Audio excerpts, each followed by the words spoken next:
Payg'ambarimiz Muhammad Mustafa sallallohu alayhi va sallam nasablari va tug'ilishlari.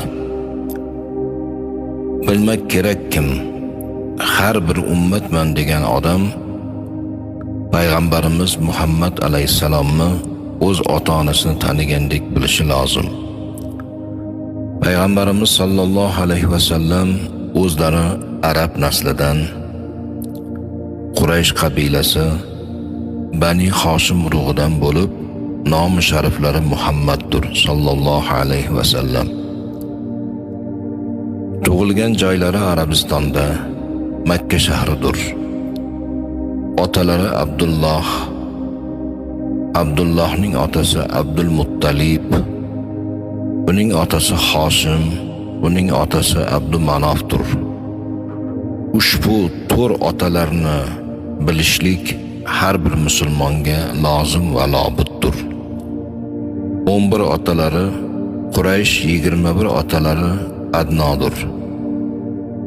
Payg'ambarimizni yuqorigi otalari Ibrohim Halilulloh, onalarining ismlari Ominadir.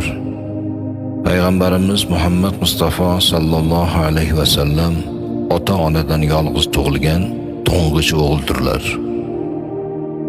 Chunki payg'ambarimiz ona qornida 2 oylik bo'lgan chog'larida otalari Abdulloh Shom safariga ketayotib Madina shahrida vafot topdilar. Yoshlari 30 ga yetmagan edi. Payg'ambarimiz sallallohu alayhi va sallam Hazrati Isa alayhisalomdan 571 yil keyin tug'ilgan ekanlar. U zamonda Eron mamlakatida mashhur Nushiravon Odil podshoh o'tgan ekanlar.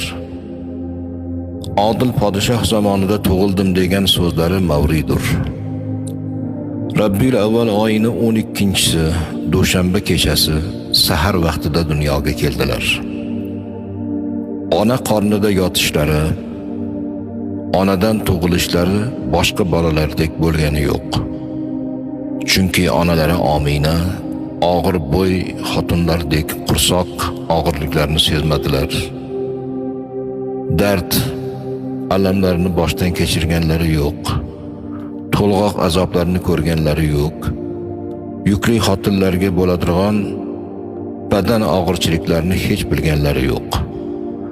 Ona qornida 6 oylik bo'lganlarida Xudoning do'sti oxir zamon payg'ambariga yuklik bo'lding deb Ominaga tushlarida bashorat bo'ldi. Bu muborak o'g'il tug'ilganligini so'ngida oti Muhammad bo'lsin degan nom tug'ilishlaridan oldin bashorat bo'lgan ekan. Tug'ilish oy kunlari tamom bo'lganida Allohning qudrati bilan Hazrati Maryam, Fir'avnning xotini, Hazrati Osiyo va boshqa bir necha hur qizlar bilan doyalikka hozir bo'ldilar. Bola tuqqan xotinlardek odatdagi to'lg'oq tortish, qursoq og'irligi, qon kelishiga o'xshash narsalarni hech biri Omina onamizda bo'lgani yo'q. Payg'ambarimiz Muhammad Mustafa sallallohu alayhi va sallam tug'ilganlarida poklik, tozalik bilan vujudga keldilar. Shundoqki sunnat qilingan edilar, kindiklari kesilgan, badanlari yog'langan, xush islik narsalar surtilgan holatda tug'ildilar. Payg'ambarimiz sallallohu alayhi va sallam dunyoga kelgan kechasida u zotning sharaf va hurmatlari uchun Xudoy taolo ko'p mo'jizalar ko'rsatdi. U zamonda olam hammasi kofiriston edi. O'tgan payg'ambarlarni ko'rsatgan haq dinlaridan odamlar adashgan edilar. Arab mushriklari tarafidan Baytullohga 360 dona but osilgan edi.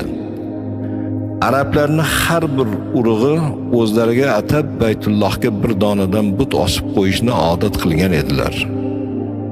Mana shu butlar payg'ambarimiz tug'ilgan kechada hammalari yuz tuban yiqilib yerga tushdi.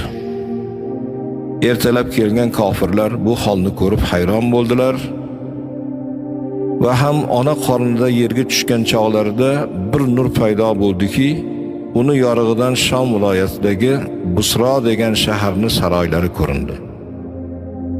Makka shahri bilan buni oralig'i 50 kunlik yo'l edi. Hozirgi Eron xalqi u zamonlarda hammalari otashparast kofir edilar.